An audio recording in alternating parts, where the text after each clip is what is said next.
Yo la team. Bon, je vous montre. Alors comme convenu, tu vois, je fais mon retour d'angle de gouttière. Tac, la gouttière elle va de là-bas. Hop. Elle vient s'écouler jusque là. Tu vois? Donc du coup j'en ai pas chier pour le faire. Hein. Ça a dû me prendre une demi-heure. Après ce que j'ai fait en plus, tu vois, c'est quelque chose que ça t'apprends pas en cours. C'est quelque chose que je pense qu'on est très peu à le faire. Tu vois, j'ai ressoudé un renfort, ce qu'on appelle un renfort de gouttière. Tu vois là? J'ai ressoudé un renfort. Parce que dans le temps, comme on est soudé bord à bord, là, comme c'est un tour de gouttière, on est soudé bord à bord, c'est pas comme une jonction de gouttière. Je vais vous montrer après la jonction de gouttière. Comme on est soudé bord à bord, ça fragilise la gouttière. Donc, c'est soudé, mais en plus de ça, j'ai refaçonné une pièce de zinc que j'ai ressoudée pour vraiment qu'à la longue, ça tienne, tu vois, que je revienne pas. Moi, je reviens jamais sur ce que je fais. Donc voilà. Tu vois, c'est pas comme là. Où là, t'as une soudure de gouttière. Tu vois. Là, t'as soudure de gouttière. Sauf qu'il y avait un recouvrement là. Je sais pas si tu arrives à voir. Je sais pas. Tiens, regarde. Tu vois. On recouvre de grosso modo 5 cm. Alors, moi, je prends pas mon mètre, je fais à l'œil. Hein. Après, je sais ce que c'est. Ça fait 20 ans que je fais ce métier. Voilà. Donc, je fais ça. Après,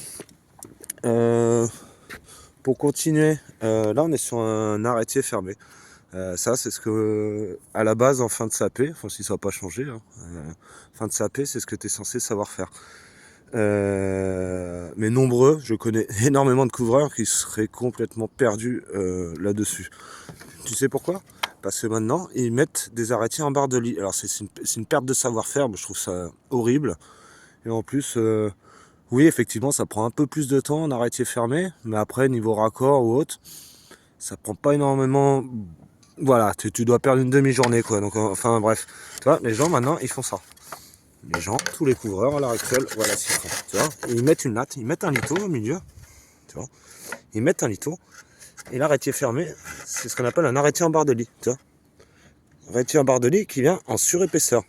Et ça, je trouve ça horrible. C'est une perte de savoir-faire. C'est dommage. Donc après, pour tous ceux qui sont toujours perdus sur les arrêtiers, comment on fait, comment on peut faire, là vous allez me dire, c'est un arrêtier 2 biais, ça n'existe pas. Oui, ça n'existe pas, effectivement. Ça n'existe pas, mais c'est quand même bien plus joli qu'un arrêtier 3 biais. Un 3 biais, ça te pète à la gueule et c'est pas joli. 3 biais, ça veut dire que c'est 3 ardoises. C'est-à-dire que tu montes l'arrêtier sur 3 ardoises. Je trouve ça horrible. Moi, j'étais dans le compagnonnage. Je peux vous dire que j'ai toujours fait du 2 biais et le 2 biais est beaucoup plus esthétique qu'un 3 biais. Bref, pour tous ceux qui sont perdus, suivez-moi les gars. Suivez-moi. C'est toujours ce qu'on appelle l'approche. Ça, c'est ce qu'on appelle l'approche. Ça, c'est ce qu'on appelle l'arrêtière. On met l'arrêtière, on met l'approche. Tu vois, l'approche, il y a à peu près 5 mm ici, il y a à peu près 5 mm de jeu.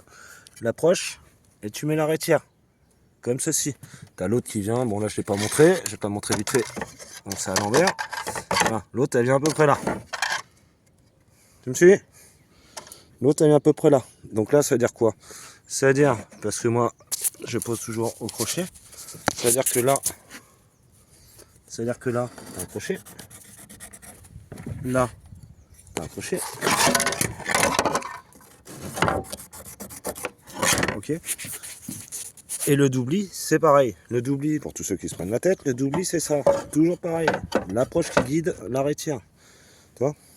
L'approche, elle est là. C'est toujours l'approche qui guide l'arrêtière. Donc au final, ton arrêtière, tu la mets au rang de ton approche. Et c'est ce qui détermine le départ de l'arrêtier. Donc il y a beaucoup de gens, hein. Je connais énormément de couvreurs qui sont perdus avec ça. Je vois pas le problème. Voilà, c'est comme si ton arrêtière venait là. Et ça, c'est ce qu'on appelle le doubli. Le doubli, c'est ce qu'il y a en dessous l'ardoise, c'est ce qu'on appelle le doubli, hein, tout simplement. Et là, tu as ton départ d'arrêtier. Voilà. Et là, tu sais où poser tes crochets et tu sais comment démarrer. Et après, moi, quand je monte un arrêtier, je mets un cordeau. Je mets un cordeau d'en bas en haut pour qu'il soit droit comme l'arrêt de mes fesses. Et c'est comme ça que ça se monte, c'est comme ça que ça doit se faire. Bon, si tu veux plus de renseignements, n'hésite pas. Ciao.